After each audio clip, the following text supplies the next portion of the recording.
Hello friends, ನಮಸ್ಕಾರ. AVK hobby ಐಡಿಯಾಸ್ಗೆ ಸ್ವಾಗತ.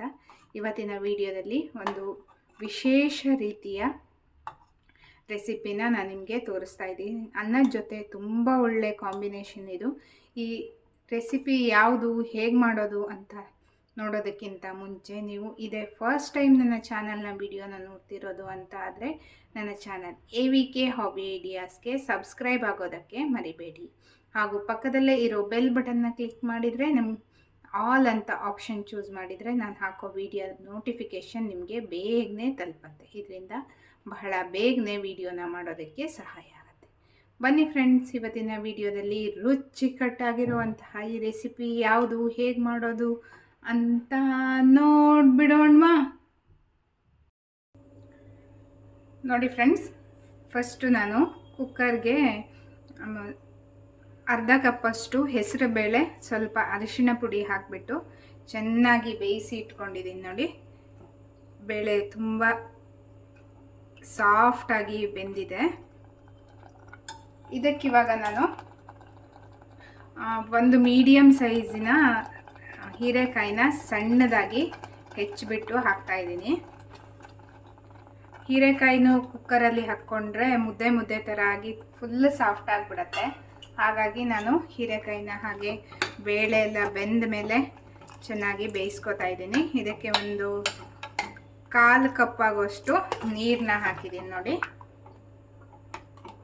ಇವಾಗ ಚೆನ್ನಾಗಿ ಬೇಯ್ತಾ ಇರಲಿ. ಇದಕ್ಕೆ ಒಂದು ಒಳ್ಳೆ ಮಸಾಲೆ ರೆಡಿ ಮಾಡೋಣ. ಮಿಕ್ಸರ್ ಜಾರ್ಗೆ ಅರ್ಧ ಕಪ್ ಆಗೋಷ್ಟು ತೆಂಗಿನ ತುರಿ ಹಾಕಿದ್ದೀನಿ.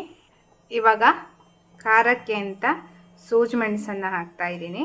ನೀವು ಹಸಿಮೆಣಸನ್ನು ಸಹ ಹಾಕ್ಕೋಬೋದು, ಮತ್ತು ಡೈರೆಕ್ಟಾಗಿ ಸಹ ಹಸಿಮೆಣಸನ್ನ ಸೀಳ್ಬಿಟ್ಟು ಹಾಕ್ಬೋದು. ಒಂದು 1/4 ಚಮಚ ಆಗುವಷ್ಟು ಸಾಸಿವೆ. ಇದಕ್ಕಿವಾಗ ನೀರನ್ನ ಹಾಕಿಬಿಟ್ಟು ನಾನು ಚೆನ್ನಾಗಿ ನುಣ್ಣಗೆ ಗ್ರೈಂಡ್ ಮಾಡ್ಕೋತಾ ಇದ್ದೀನಿ. ನೋಡಿ, ಇವಾಗ ಪೇಸ್ಟ್ ರೆಡಿಯಾಗಿದೆ, ಕಾಯಿ ಹಾಲಿನ ಪೇಸ್ಟು. ಹೀರೆಕಾಯಿ ಬೆಂದಿದೆಯಾ ಅಂತ ಚೆಕ್ ಮಾಡೋಣ. ನೋಡಿ, ಟ್ರಾನ್ಸ್ಪರೆಂಟಾಗಿ ಕಾಣಿಸ್ತಾ ಇದ್ದರೆ ನಿಮಗೆ ಹೀರೆಕಾಯಿ ತುಂಬ ಚೆನ್ನಾಗಿ ಬೆಂದಿದೆ ಅಂತ. ಇಲ್ಲಾಂದರೆ ಒಮ್ಮೆ ಕೈಯಲ್ಲಿ ಹೀಗೆ ಮುಟ್ಟಿ ಸಹ ನೋಡ್ಕೋಬೋದು. ಚೆನ್ನಾಗಿ ಸಾಫ್ಟಾಗಿ ಬೆಂದಿದೆ. ಇದಕ್ಕೆ ರುಬ್ಬಿಟ್ಕೊಂಡಿರೋ ಕಾಯಿ ಹಾಲನ್ನು ಹಾಕ್ತಾಯಿದ್ದೀನಿ.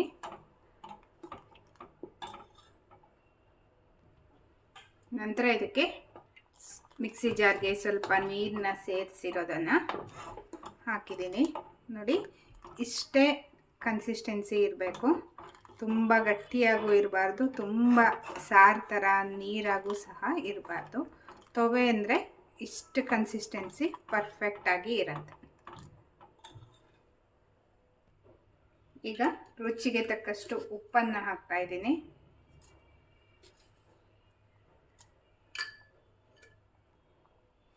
ಸ್ವಲ್ಪ ಬೆಲ್ಲ. ಈಗ ಸಣ್ಣದಾಗಿ ಹೆಚ್ಚಿರೋ ಶುಂಠಿನ ಹಾಕಿದ್ದೀನಿ.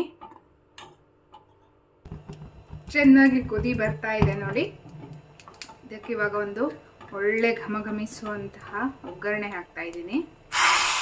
ಜೀರಿಗೆ, ಎಣ್ಣೆ, ಒಂಚೂರು ಇಂಗು ಮತ್ತು ಒಂದು ಒಗ್ಗರಣೆ ಮೆಣಸು ಇಷ್ಟು ಹಾಕಿದರೆ ನಮ್ಮ ತವೆ ಆಲ್ಮೋಸ್ಟ್ ರೆಡಿ ಆಗುತ್ತೆ. ಇವಾಗ ನಾನು ಸ್ಟವ್ನ ಸಿಮ್ಮಲ್ಲಿ ಇಟ್ಬಿಟ್ಟು ಸಣ್ಣಗೆ ಹೆಚ್ಚಿರೋ ಕೊತ್ತಂಬರಿ ಸೊಪ್ಪು ಮತ್ತು ಕರಿಬೇವನ್ನು ಹಾಕ್ತೀನಿ.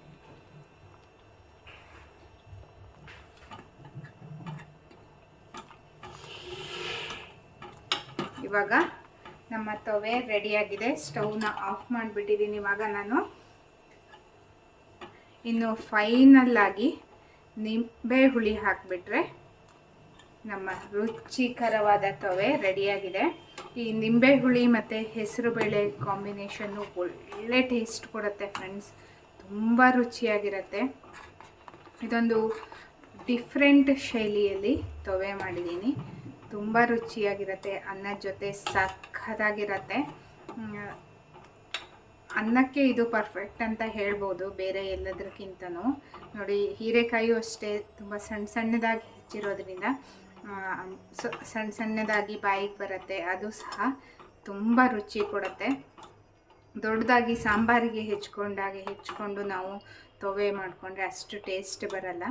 ಡಿಫ್ರೆಂಟ್ ಶೈಲಿಯಲ್ಲಿ ನಾನು ಇವತ್ತು ಮಾಡಿರುವ ತೊವೆಯ ವಿಡಿಯೋ ನಿಮಗೆ ಇಷ್ಟ ಆಗಿದೆ ಅಂತ ಅಂದ್ಕೊಂಡಿದ್ದೀನಿ. ಈ ವಿಡಿಯೋನ ನೋಡಿಬಿಟ್ಟು ಲೈಕ್ ಮಾಡಿ ಮತ್ತು ನಿಮ್ಮ ಅನಿಸಿಕೆನ ಕಮೆಂಟ್ ಸೆಕ್ಷನ್ನಲ್ಲಿ ತಿಳಿಸಿ. ನಿಮ್ಮ ಫ್ಯಾಮಿಲಿ ಫ್ರೆಂಡ್ಸ್ ಎಲ್ರಿಗೂ ಈ ವಿಡಿಯೋನ ಶೇರ್ ಮಾಡಿ ಅಂತ ಹೇಳ್ತಾ ಮತ್ತೆ ಒಂದು ಹೊಸ ವಿಡಿಯೋದೊಂದಿಗೆ ಭೇಟಿಯಾಗೋಣ. Until then take care, bye bye. Thank you for watching friends.